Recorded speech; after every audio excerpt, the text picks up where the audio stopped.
IVM.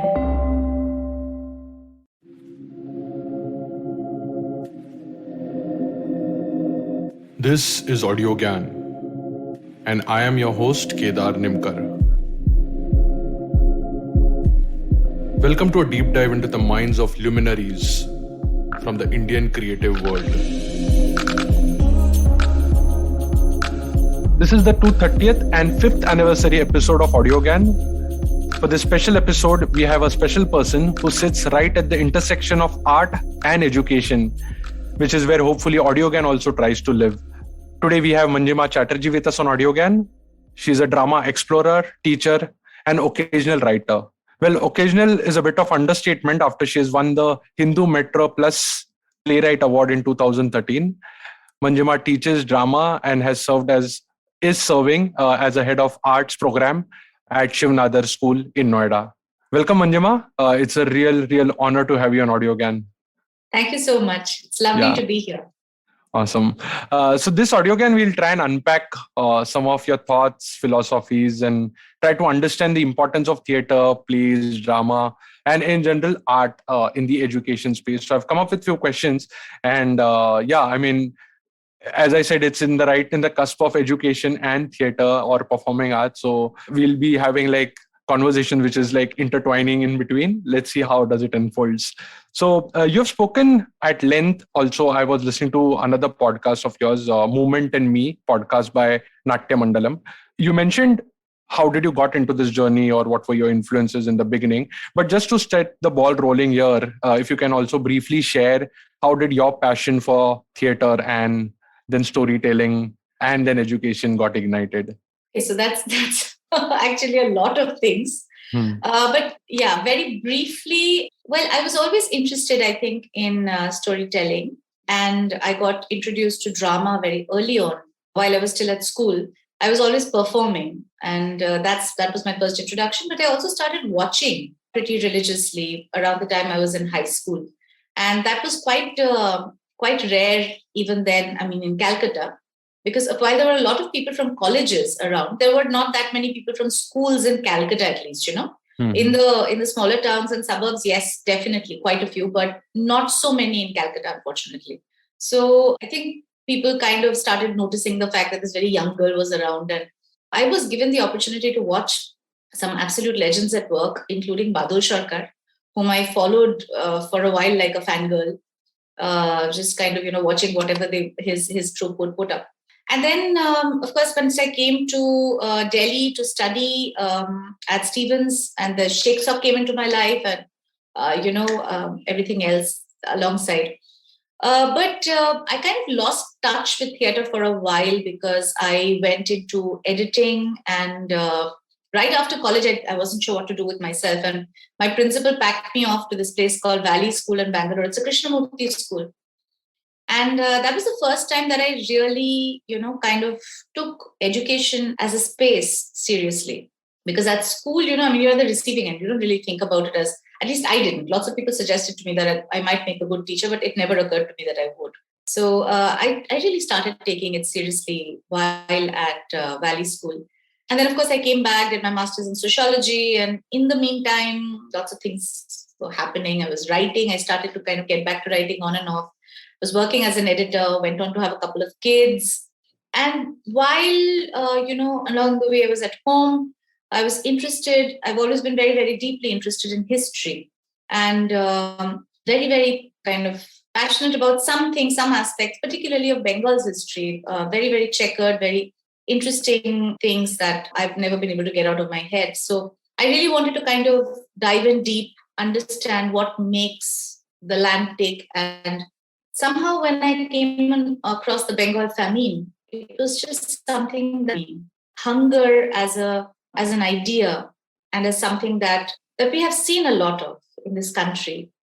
And in the meantime, I was quite closely connected with the NGO world, reading the works of Jean Drèze, Amartya Sen, and mostly I think a direct connect with the works of P. Sainath, which really kind of galvanized me. And that's how eventually Mountain of Bones and Two Men on a Tree came to be. But of course, along the way, a very important step, which I completely missed out, I don't know how, was that around 2006, when I was least expecting it, I was kind of writing bits here and there. And that actually, for the first time, being a part of writer's block in 2006, that really gave me a sense of that I could be a writer. I hadn't seen myself as a writer until then. I saw myself as a performer. I saw myself as maybe an academic, but I didn't see myself as a writer. So that was the first time. Yeah. So that's basically how it came to be. And then sometime around 2012, while I was researching Mountain of Bones, I was offered this job at Shiv Nadar School. Mm-hmm. And I was very, very, shaky about the whole idea of doing a full-time job. It just didn't seem like the right thing. But yeah, sometimes fate has some things in store for you.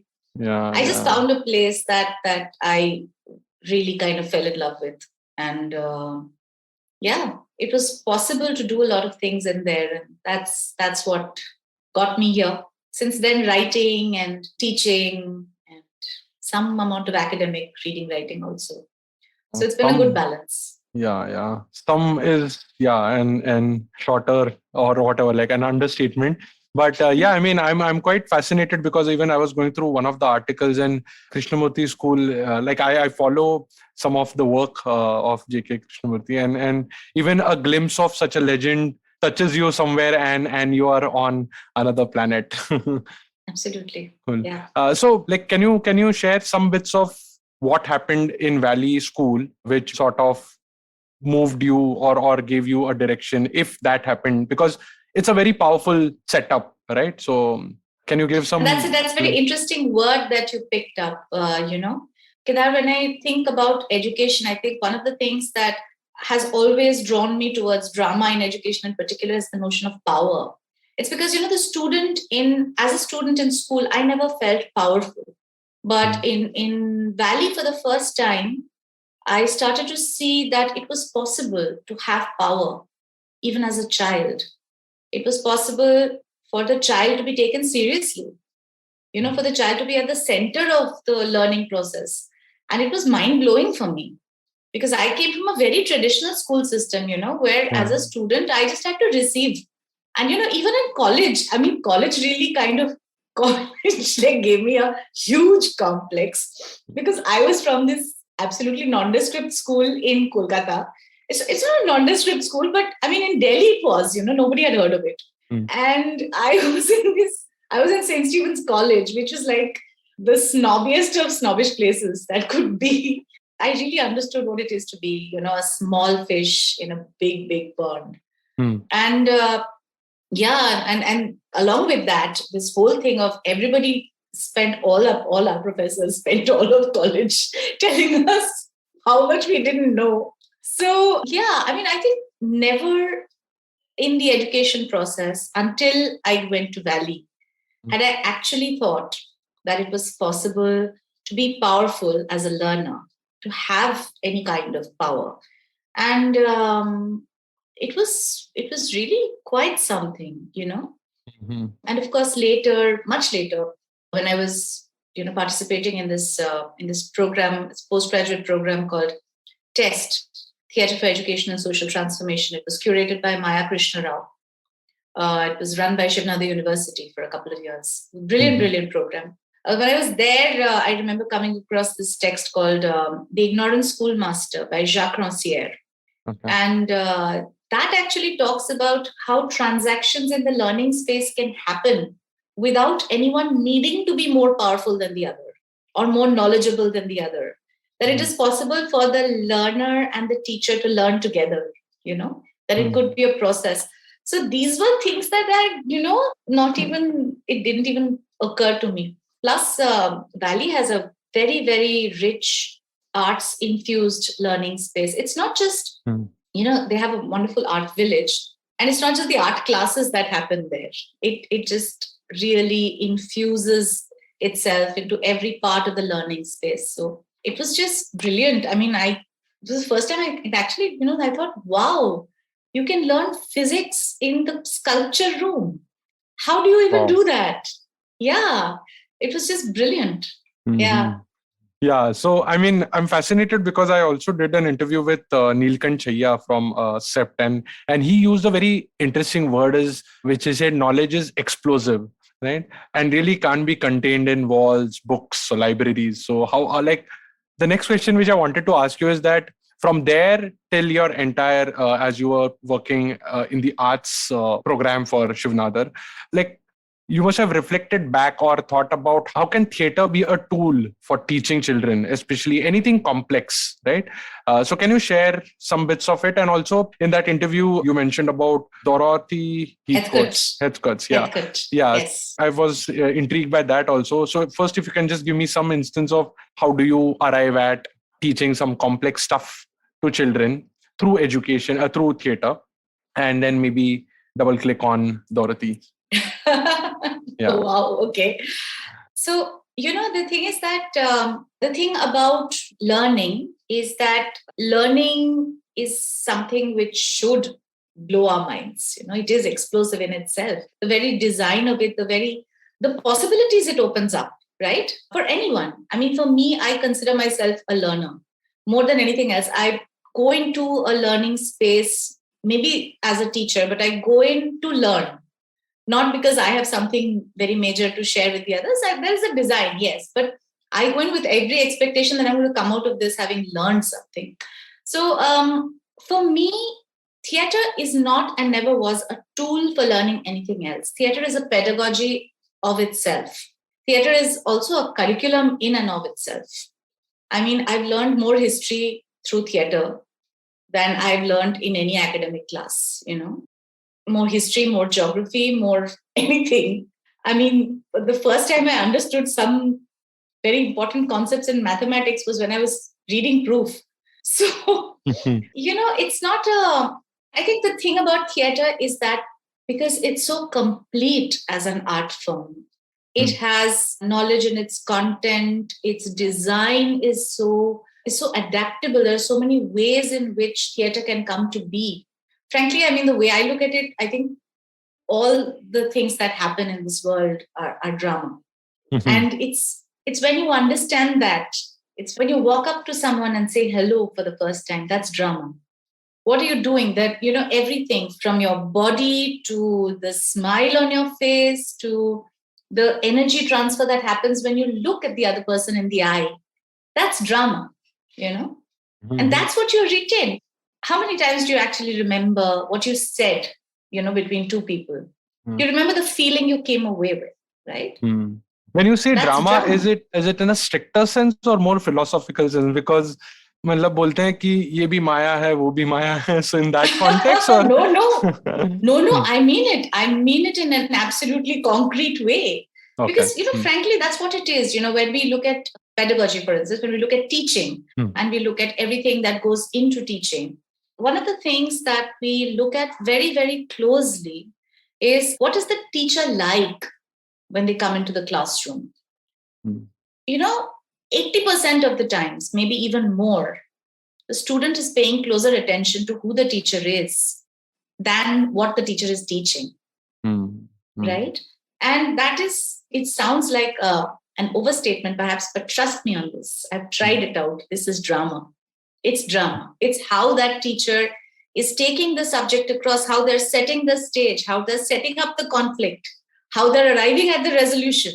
Wow. That's the drama. That is what makes the hook. And I think where drama in education comes in is it puts particular structures into space. And that's what we do when we take it into class. So just to and of course, I mean, the very big thing, coming back to the earlier thing that we were talking about, the very big thing that drama does is it just completely, lets you play with the sense of power in the classroom. Sometimes the teacher is more knowledgeable. Sometimes the teacher is less knowledgeable. Sometimes the teacher is absent and you have to figure things out for yourself. And I mean, not absent in a physical sense, but, the teacher just kind of withdraws and says, I don't know. I'm not here. You have to figure it out for yourself. And in so doing, you present a challenge to the students, which they, it just gives them something to bite into, something to get into, to engage with. you see the sparks coming into their eyes, it's fascinating. So if somebody asks me, can you teach physics through theater? I would say yes and no. No, because I cannot explain formula through theater. I cannot. But what I can do is I can firstly give the entire lesson a dramatic construct to enable the students to engage. At another level, I can help the students to think about, what does it mean? Why am I in there? Why am I studying this? What kind of impacts can it possibly have? Where can I go with it?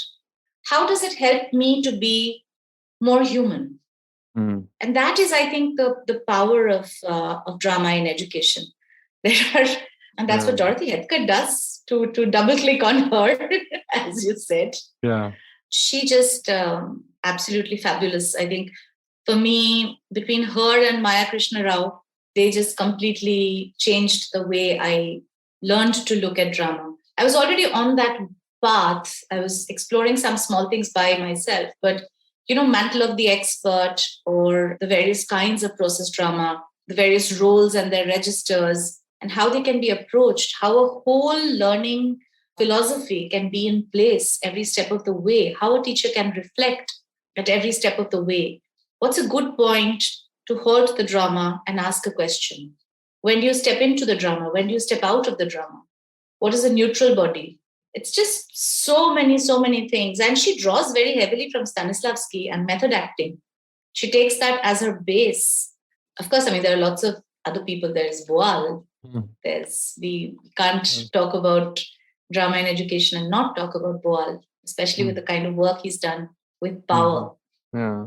And Ken Robinson, does he fit in the same set thing, or because I have just seen his Ken Robinson comes from the other side. He comes from the education space, and he says, okay, let's infuse some arts into education. And Ken Robinson is talking about all forms of the arts. He's talking about developing the brain as a whole, So the thing is that they're both coming from a similar standpoint of saying that if you're going to be sitting on your backs, with your back straight and your arms stiff and not looking here, there, you're probably not learning. This, you and I, we've gone to school where our teachers have constantly said, sit straight. Yeah. Look at me. Look at the board. Yeah. And half the time you're thinking of something else. You're looking at, if there's a window, you're looking out of the window. If your friend is passing chits, you're looking at your friend. You're smelling the food that's in the desk and things like that. So what Ken Robinson and Dorothy Hethker do is they say that you have to bring the body into the learning space. You have to allow that to happen.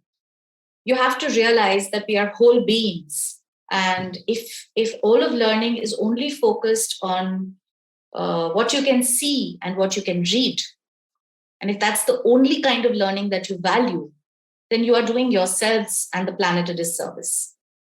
And I'm a very strong proponent of that. I completely agree with that. Because I've seen this happen. With the smartest, the most book smart kids, the way they feel free when they come to the theater space, the way they open up, the way they engage, it's not something that happens in their, it's just a very different way of being as compared to how they're in their classrooms. Not just theater, though. This is true of music. This is true of dance. It's true of visual arts. Yeah. What we have seen these kids do, it's criminal to not consider that, to not see how that can enrich their learning experience. In fact, that reminds me, I think I had read somewhere, or it was a running joke, I don't know, but teaching is like dieting. You're teaching, but you don't know whether the samne ka person is learning or not. Similarly, dieting, you're doing, but you don't know whether you're losing weight or not. You're just dieting. I don't know what you're doing. It was a joke type, but I want to just, again, slightly go deep into this, that you said when to hold or when to stop the drama, right? So if you can just give more nuances about any particular instance or any particular example through which the students are not really engaged or don't get too much into the myth of the story or into the story, so that they almost tend to neglect the facts, because then it's a kind of thin line, right? Where you are almost the way we were taught about mythical stories. I am sure there must be a lot of underlying principles to it. Now, sometimes principles are tough to comprehend, so you wrap it with like interesting stories. But then the stories get forward, right? The principle remains some places. So any nuances there that you can help share and as in share and help us envision कि ये कैसे handle होता है? See, process drama follows a very specific set of rules, right? So you go into the drama with full awareness of the fact that you are going into drama. And you do, of course, it's done through various ways. Sometimes the teacher will, maybe adorn herself with a prop and change into somebody, So, for instance, I put a dupatta around my head and I'm playing a particular character. When I take off the dupatta, I'm back to being your teacher. Oh, and this is something that children understand, right? Because you do that in front of them very consciously, in a very aware way. So children have, actually, all of us have, but children are just more attuned to it, a sense of fantasy, which is very strong, right? So, in fact, the younger children get it more quickly. The older children struggle to hold on to their disbelief, So they'll say, no, I know you are not this, you're actually my teacher. And then, of course, as the drama builds, they will get into it. But the younger ones will simply go, oh, wow, you really came to our house? The daughter of the moon is in my house. So, it's that kind of thing of disbelief. But here's the thing, we've done it several times. I can give you a few instances. Most recently, we dealt with the story of Manu and the fish in the context of climate change. All across the world, there are these stories about waters rising, right? Noah's Ark, Manu and the fish. And, in mythology, when you study it, you say, oh, Dashavatar, Pratham Avatar, Matsya Avatar, and this and that. And then when you look at it from the concept of evolution, you say, oh, of course, life began in water.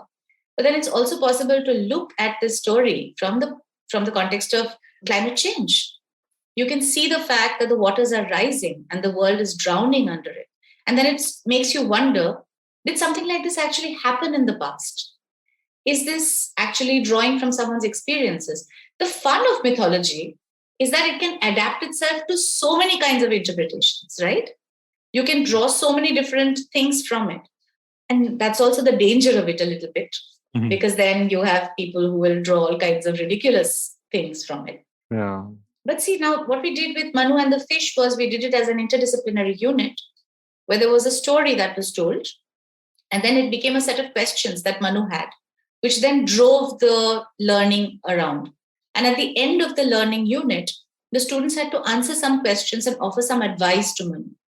Now, that's a prolonged drama engagement where it's mostly storytelling-led. There is less of role play. There is less of active engagement in drama. Another example is, so the ideal thing that we did, the climate change one was with grade 6. But another example, for instance, is where we picked up in grade 9, the economics textbook for CBSE has the story of Palampur, which is a fictional village. And I mean, heaven knows how many Palampurs we have in this country. So it's very good. So it could be one of those Palampurs. So we pick up the story of Palampur, and the students, they first study the demography of Palampur. They construct an imaginary map for themselves where they immediately engage with ideas of who lives where. And that's like an immediate kind of entry to so many things, right? You look at social structures, you look at caste, you look at ownership, so many different things that come in, and we immediately have that conversation. So they draw a map of the village and then they study the demographics of it, because they take some sample demographics, they choose one, and then they distribute themselves into particular roles, which they then play. So that's when drama comes in. We get them to actually practice the different stages of life, imagine the different stages of life. So they conduct their research. We give them videos. We use resources like Pari. Sainath's Pari is a fantastic resource that we can use as reference, and we do. People's Archive of Rural India. It's a fantastic resource. So they study images, they read articles, and then they play the lives of those farmers. And then we take it to a conclusion where They have to vote as farmers for, not as farmers necessarily, but as farmers, as artisans, as landowners, as landless laborers, various different groups that they are divided into. And they have to vote for a candidate, and they have to vote on a particular issue that affects the village. So they actually study issues of marginality, of choice, of oppression, which are economic subjects and political science subjects that they're connected with. They understand the election process and they vote. And I mean, I would love to show you some of the writing that has come out of that, It's really deep, rich academic writing where students are asking big questions. And this is which like grade? As in like 7th, 8th? Grade 9. 9. Okay, awesome. Grade 9. So our teachers were initially very, very concerned. Grade 9, almost a board class. Academic time will go. How will we cover the subjects? And we discovered that they had covered, in 3 months, they had covered 4 chapters. And they didn't even realize that they had covered everything. They said, "Hamara to ho gaya. Ab hum kya karenge?" Wow, it's so fascinating. Because when students get into the learning process, then they read the chapter and they understand. Mm-hmm. So they don't need to read the chapter with us. Yeah. Because they're exploring those concepts through drama and discovering things for themselves. So the textbook doesn't allow them to discover anything. That's the problem. The textbook only tells you. But drama lets you discover things. Drama opens up questions. And in this particular, these generations that are coming to us now, curiosity is a big problem because this overload of knowledge has made it very difficult for the students to be curious. We have to find ways of retaining curiosity, building curiosity. So drama is number one for us, therefore. Awesome. Yeah, I mean, I was just going to say that you're probably just fueling the curiosity in the right channel or the right way, right? Yeah. And I keep reading quotes, so I generally tend to use a lot of quotes in my thought process. But like Einstein's even famous quote was there, right? So I never let go of the questions which I had when I was young. And that's the only secret. There's no other secret. It's just like absolutely, you're constantly curious about it. In fact, I'm trying to just connect the dot here also, you being from Kolkata. I have made a small poster in my house of Ramakrishna Paramhans where he says, as long as you live, so long do I learn. So it's a great starting point, obviously. So talking about learning, my next question was, in fact, I was looking at one of the interviews with Varun Grover, and he said, the interviewer asked him, ki, kaise likhte hain? Like, how do you write? And to that, his answer was, you have to be at least curious or deeply interested in 3-4 things other than writing. So on that note, I wanted to ask you this question that, like, for a playwright in you and the educator in you, like, first of all, do you believe in this, that you have to be curious and deeply passionate about few more things than the core subject that you're dealing with or the core area that you have decided to specialize on? And then if those 4-5 things, what you really look forward to? I mean, this is going to help me just fuel my interest in chalo ye bhi kar sakte hain as a No, absolutely. I mean, I don't know whether I can generalize and say this applies to everyone, but it definitely applies to me. I think creative mind constantly needs fuel, and the curious mind even more so. So I think it's really important that we engage with the world in as many ways as we possibly can. Otherwise, one would be an ascetic, not a playwright. But I think, for instance, I've always been deeply passionate about history. And I also about literature, particularly I read a lot of science fiction. I love science fiction. I find it very, very engaging. Also, I think because I'm constantly curious about possibilities. So history, myth are areas that have always interested me a lot. I find a lot of relief in music. Music is my escape space. And I'm lucky I come from a family which has a lot of music. And even my partner and my children, they're all into music. So it's something which I do. That's the easiest way to say it. Brings me a lot of relief. Mm-hmm. But have you Yeah. given some thought that how So, does this help you reflect back on your work? I mean, have you seen any pattern, any observations ki I know there's nothing parallel ki ye padha isliye ye kuch nahi, but discover it hua. Aisa nahi hai. connects. Yeah. It connects, it connects in weird ways sometimes. Like I love poetry. Every so often I'll stop and I'll read poetry. And I sometimes find the rhythms connecting with something, or I find myself unconsciously repeating a rhythm when I'm writing. So that sort of thing happens. But also, I think music, particularly, and history, of course, helps me to see patterns. Music also, maybe it's just that, maybe it's just patterns. E.M. Forster used to say, as a writer, only connect, and that's it. I think my job as a writer is mostly to make connections. And that's what these other fields also help me to do. They help me to find connections and to be able to really link up with ideas, with occurrences, with patterns, possibilities. So, Awesome. yeah. Yeah, it's great because these are the keywords which I keep regularly using. It's link, pattern. And what I've figured out is it's almost you're trying to find out that abstraction. And when you find something in some field, you automatically see those two dots connecting. Are ye udhar bhi waisi. Yeah.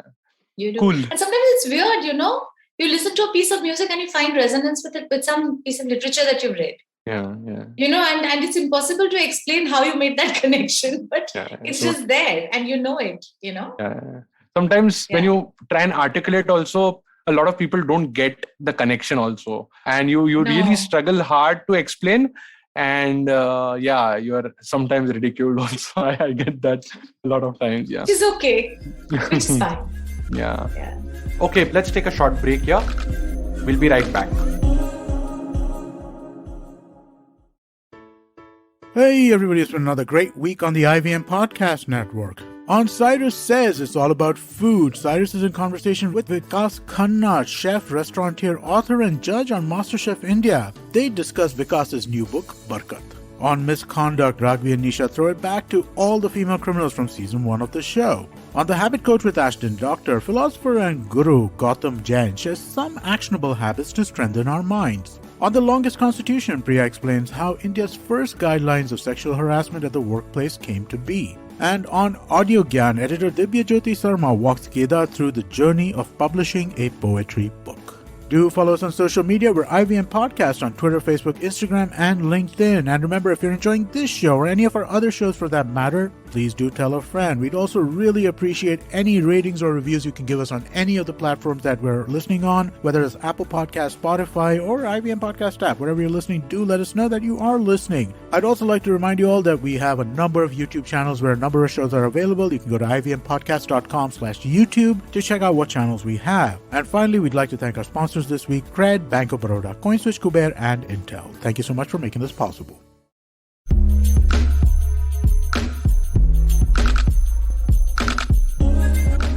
Okay, welcome back to the show. So switching gears a bit and coming to the new education policy, I wanted to just understand that bit also, and then we'll move on to the last part of your plays. But you have handled arts as program for quite some time, and now you're like a curriculum head at Shiv Nadar School. So what's your view on the new education policy? I mean, is it going to be good?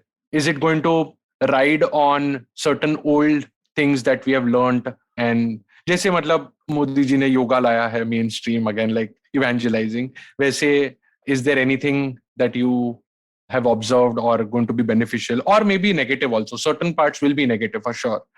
Can you just share something about it? So the thing is that with the new education policy that has come, it's important to understand that it rides on the shoulders of the National Curriculum Framework of 2005. Okay. Right? So the NCF of 2005 is the basis on which the NEP has come to be. But of course, it takes things further and it takes things in a different direction, particularly in higher education. It goes strongly in support of privatization, which, as somebody who has worked in the NGO space for many years and also in the education space for many years now, I strongly am against. I cannot support privatization of education. Education has to be a state subject. It has to receive state funding. Otherwise, it does not work. The thing is that what they're doing, and it's important to understand this, what they're doing is they're bringing in 20th century skills, 21st century skills, which are important. Let's not take away from that. It is important to cultivate those skills. It's important to look at critical thinking, creativity. It is important to understand what is citizenship. It is important to study all these things, right? And at the primary, early years level, at the middle years level, those are great things to do. So talking about elementary school, right? Right up to, say, 13, 14 years of age, right? The education that or should be, was once upon a time guaranteed to every child, right? Which the government is slowly but steadily, as we can all see, making an effort to move away from. Now, that is a very dangerous thing. And the problem is that the approach to education, which is much needed, which is student-centered learning, which should offer every student personalized learning pathways, that under the present CBSE system is very difficult to pull off. And the reason that it's difficult to pull off is that the teachers are not trained. The systems have been set up as factory systems. So you have to completely overhaul them, right? Nobody wants to put in the kind of effort, add the kind of manpower, do the kharcha that they need to do to actually make it happen. But they want to be seen doing it. Yeah, right? Optics is the biggest thing. Maximal, absolutely, as we know. In present times, that's the only thing that matters. Yeah. So they want to be seen doing it, but they're not doing enough. And frankly, much needs to be done at all ends, both in terms of, firstly, training teachers. You want something to come into being from 2023, and you don't have teacher training programs in place to deliver the kind of program that you want delivered. So they're doing a lot of online training. They really are. But yeah, I mean, you have to see that what a teacher gets from an online workshop is not something that's going to help her run the class. Yeah. And she doesn't have, or he doesn't have the kind of resources that the training expects you to have. Most of the teachers, what are they working with? Yeah, look at the reality. So it's a very difficult kind of a scenario which they have created for themselves. The intent, I will repeat, is very good. The overall intent is great, because that's really where education needs to be, and it's where it's going worldwide, not just in India. But the difference is that worldwide, the transition is supported by the state. And in India, the effort is being made to let private schools, private colleges lead from the front. And that is always going to be a problem, because private schools cater to an elite. Schools like ours cater to less than 1% of the children who are actually going to school. Even the middle level schools in the cities, the ones which offer training to their teachers, which offer support to their teachers, even they are not equipped in many cases to implement the kind of things that NEP wants it to implement. And certainly not by 2023. It's like around the corner. We're already at the end of 2021. So it's very complicated. Yeah. That's where it is. It's so at the one end, the teachers and the systems are not ready.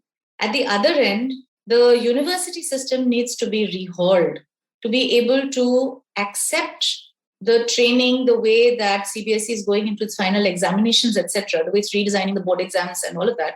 The university system is not ready for the students when they come in. They're still going by that 100% cutoff system, which is ridiculous.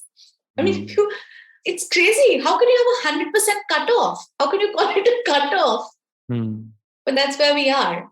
So the universities are not ready to receive the students who come out of the system, and the teacher training institutes and the resource managing institutes are not ready to implement it. But CBSE wants to put it in place by 2023. So I don't know, unless they think some magic, some fairy godmother will come and wave a magic wand. So I don't know what they're expecting.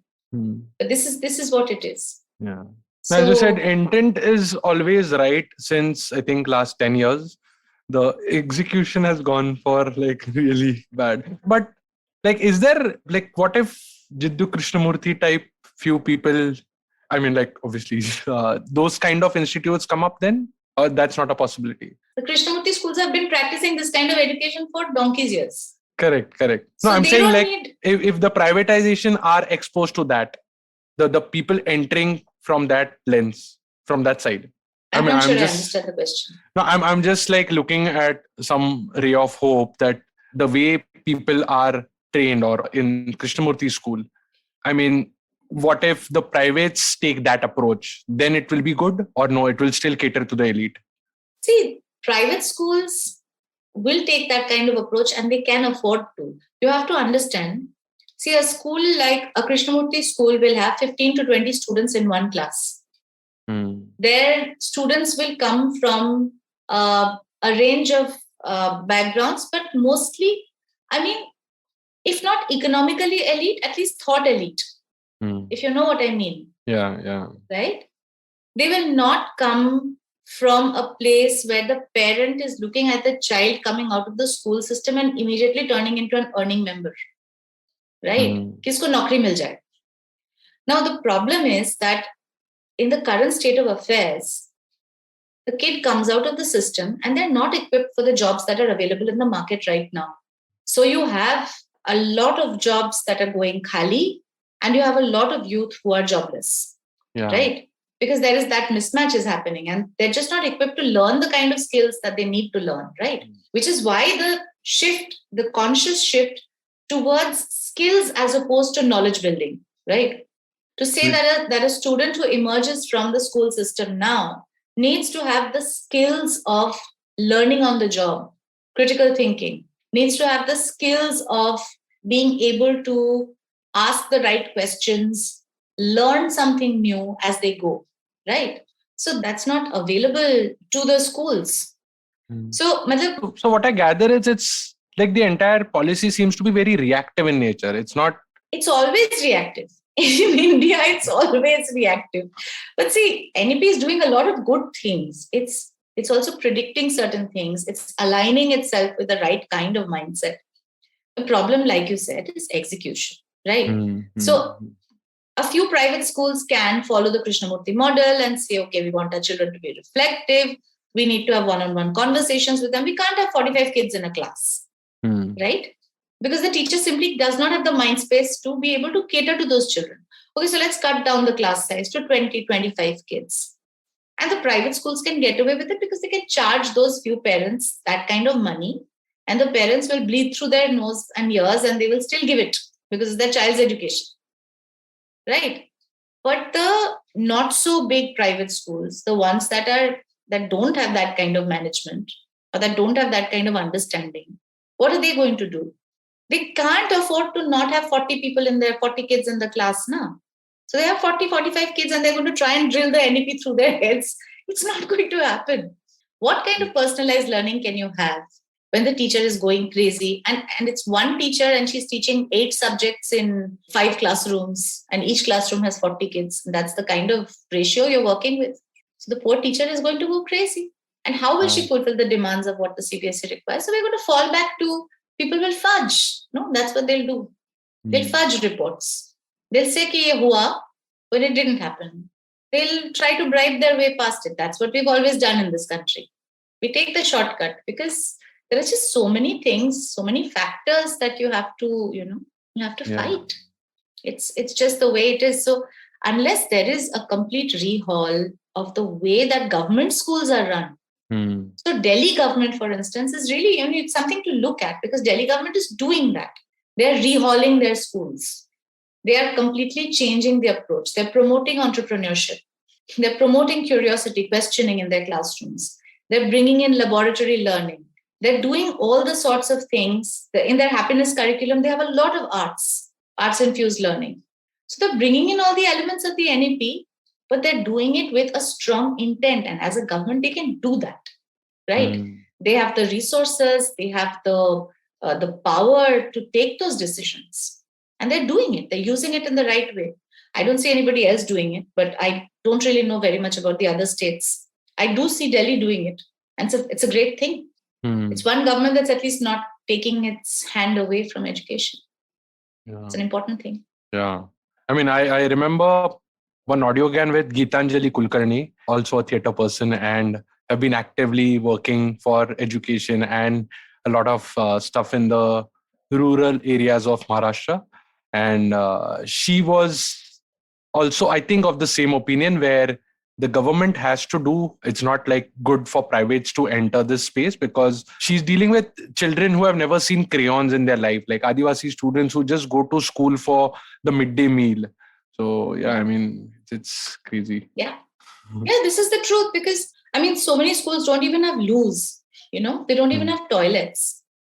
And I'm not talking about, rural schools somewhere in the forest or something like that. I'm talking about city schools. Yeah, just 60 kilometers out. Not even 60, 30 kilometers out. Yeah. Not even 30 kilometers out. I'm talking about schools that are in Noida. Noida is like a smart city and whatever else for the UP government.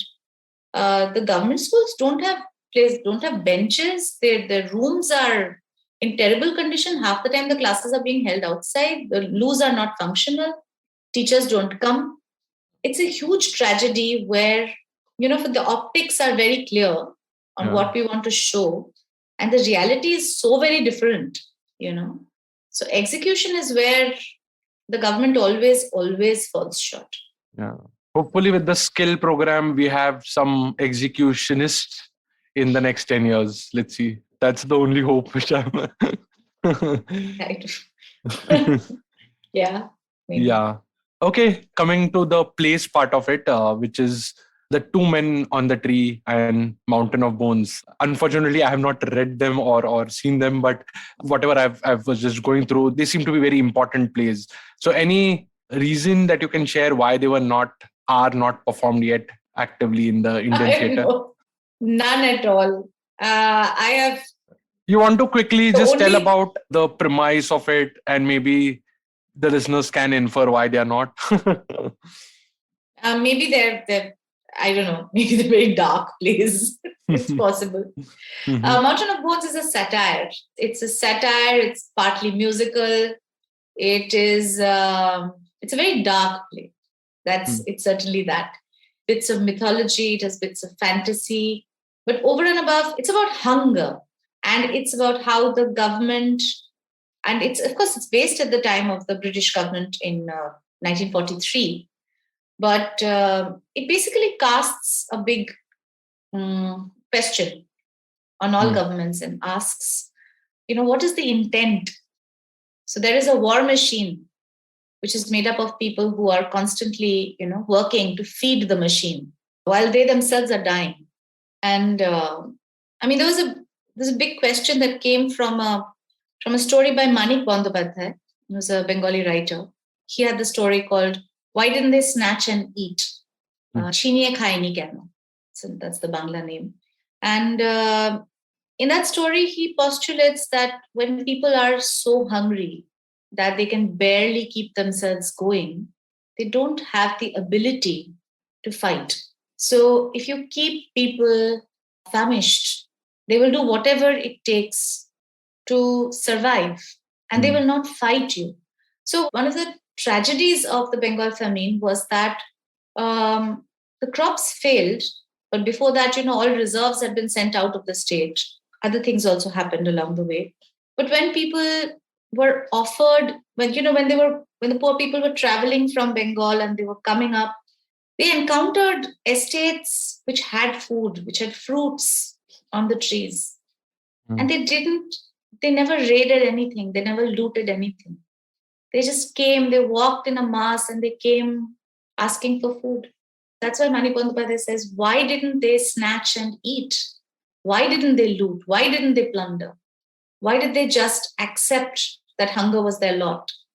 It's a deep question. It's a big question. And it offers some very uncomfortable answers. So in short, I think the plays are very uncomfortable. Maybe that's why. I don't know. Maybe they're just very bad plays. Nobody wants to do them. I don't know. No. That couldn't be, because now I'm going to read them. Please do. I'd love to hear what you think. Yes. I think what I can comprehend right now is because a very close friend of mine is right now in Belur, and he's been reading Vivekanand for last 10, 12 years. And he's deep into philosophy these days. And we keep chatting generally over the weekends a lot about, like, yeah, I mean, there are these 9 volumes of Vivekanand also, which talk about caste, which talk about different philosophies and stuff. I think we as probably Indians are too tolerant, and maybe that could be one of the reasons. I don't know. I was reading this particular piece. I forget. I think it was by Shekhar Gupta. When he was following Mamata around on her, on her re-election campaign, and election campaign. Sorry. When I say tolerant, is considering the 3,000 year civilization. It's not the recent one. This whole thing of karma and everything. But anyway, coming back to the Shekhar Gupta story, he postulated actually that the people who objected to the communists and were able to rise up against and overthrow that government and usher in the Trinamool government were not very badly off. He says that in our country we have seen dire poverty. We have seen people eating rodents. We have seen people eating whatever they could get their hands on. So what brought in Mamata was that the state wasn't in such a terrible state. It wasn't seeing the worst days it had seen. So it was an interesting kind of postulate, again, tying back to what Manik Bandyopadhyay says. Just to be angry, there has to be a level of prosperity. It's an interesting thing to think about. And especially in the light of dictators and wannabe dictators, what kind of misery can keep people in exactly the same position year after year? Okay, probably not the kind of thing you want to discuss on your podcast right now. No, yeah, and especially the 5th anniversary episode. But I'm thoroughly enjoying it. I'm thoroughly enjoying this. And okay, so maybe we can conclude this on a happy note. The question is actually negative, but again, we briefly spoke about it. The entire education system has been designed, or at least from what I understand, is always been sort of set up in a way to make people obedient, to make students obedient, right? The marks for good. Yeah, the marks were given for good handwriting as opposed to what they are writing, or more disciplined sort of workers, right? And then last 70 years, we have seen more engineers, obviously. But I think it is changing with probably like the pseudo-democratic platforms like YouTube and Instagram. Things are changing. But like how people like me and like-minded folks can engage in spreading the message that the future of the country or future of our economy is in the creative space. I mean, is it first of all? And if yes, then how can we, like anything which you can share, which will give that hope that future is creative? Oh, the future is definitely creative. And in fact, the future is here. It is the one thing that, this lockdown taught us was that when it is left to people to figure things out for themselves, they find ways. So this complete outpouring of creativity that the last 2 years have seen, where you have, everybody's dad and sister coming on to YouTube and Instagram, and everyone's a home baker and everyone's a designer and everyone's singing and writing songs, and it's fantastic. You know what is really probably the way ahead is to really look at understanding how this creativity can be given a direction, how it can become a force. Because it's under dire circumstances, people fight back, and people have fought back with creativity.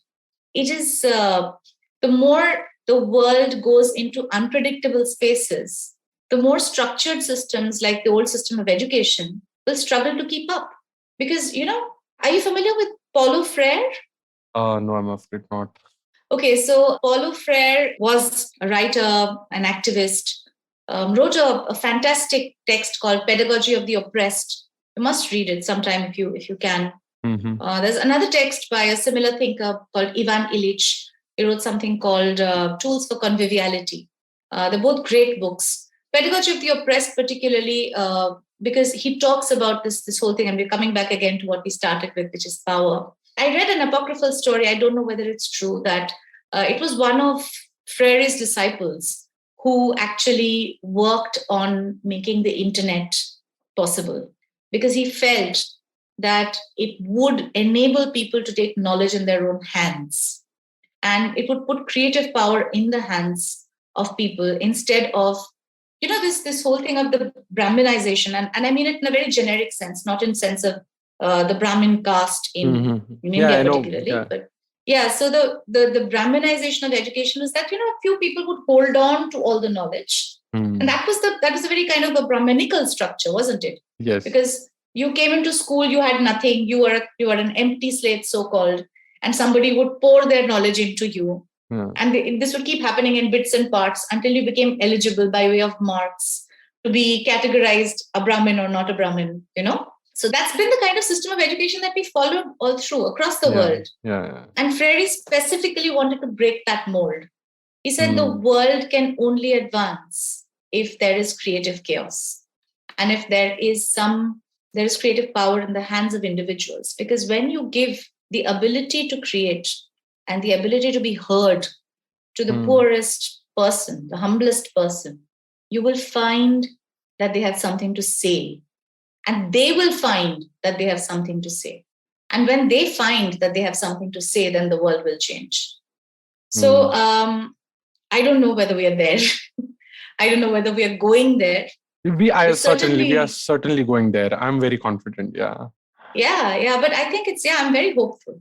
I think amongst all the Dhinchak pujas and the all kinds of content that we get online, there's a lot of absolutely brilliant, beautiful things that are emerging.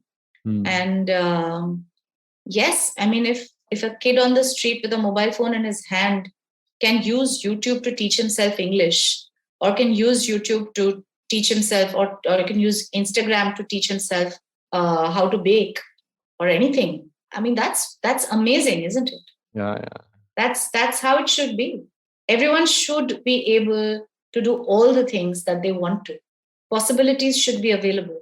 That's an ideal world, right? Correct. In fact, the way you structured this, or the way you positioned this entire thing of the Brahminical structure, I have also similar parallel that initially the mic was with certain elites, right? So if you take the media industry, it was with certain people. The films were made by certain set of nepotism and those kind of setup. And then the people like Anurag Kashyap came in from nowhere and made people watch their stories. And then generations are getting inspired by them. So now the mic is almost with everyone because of mobile and because of the internet.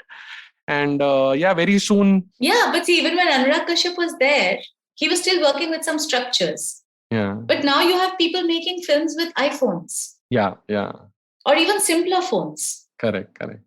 Yeah, that's what. So now, in fact, I was listening to one, I think Kunal Kamra, and he was saying, अभी तो हम हमारी stories बता रहे हैं, हम oppressed की stories बता रहे हैं, जब oppressed अपनी stories बताने आएंगे तो फिर like कयामत आने वाली है. मतलब then there is like you're getting directly from the person who has been oppressed. Yeah, so it's a good space, but yeah, there's a trade-off also there, which probably is some other conversation.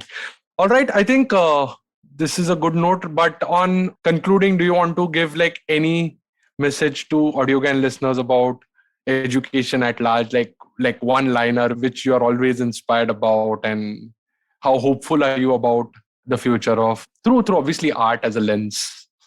But I'm very hopeful about the future of arts as a lens, arts as pedagogy. But if there's one thing that I'd like to leave the listeners with, and something that I'd like them to think about, it's that if you reach out to someone with affection and spark some curiosity in their minds, you've probably done more to enrich a life than anything you could have done in your whole life. So it's something to think about. Reach out with affection and see if you can spark some curiosity. That's it. Cool. On that note, thanks a lot, Manjima. It was great talking to you. I'm thoroughly inspired. I'm hoping to do like bunch of more interesting podcast and wish to have you again on Audiogyan sometime. But I'd love to come back, Kedar. Thank you for having me. This has been a wonderful conversation. Okay. Thanks a lot. Thanks. And that's it from today's Gyan session. For show notes and more Gyan, visit audiogyan.com. If you like this podcast, please don't forget to check our other interesting podcast on IVM Network. You can listen to us on IVM Podcast app, ivmpodcast.com, or any of your favorite podcasting apps. To stay tuned, follow us on Twitter and Instagram at IVM Podcast. And if you wish to connect with me, I am at Audiogyan Moments on Instagram. Until then, take care.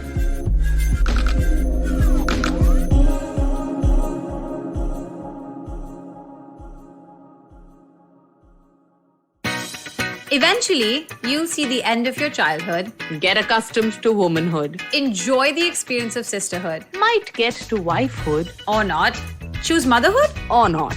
You'll learn to define your personhood, earn a livelihood, change the neighborhood, and get rid of the falsehood that life post-academia is easy. So join me, Natasha, and me, Ayushi, on a journey from station starting point to station, what now? Next station, Pudil station, and hopefully, Agla station, adulthood. Fresh episodes out every Thursday. What if you could relive some of the biggest and most public feuds in Indian corporate history?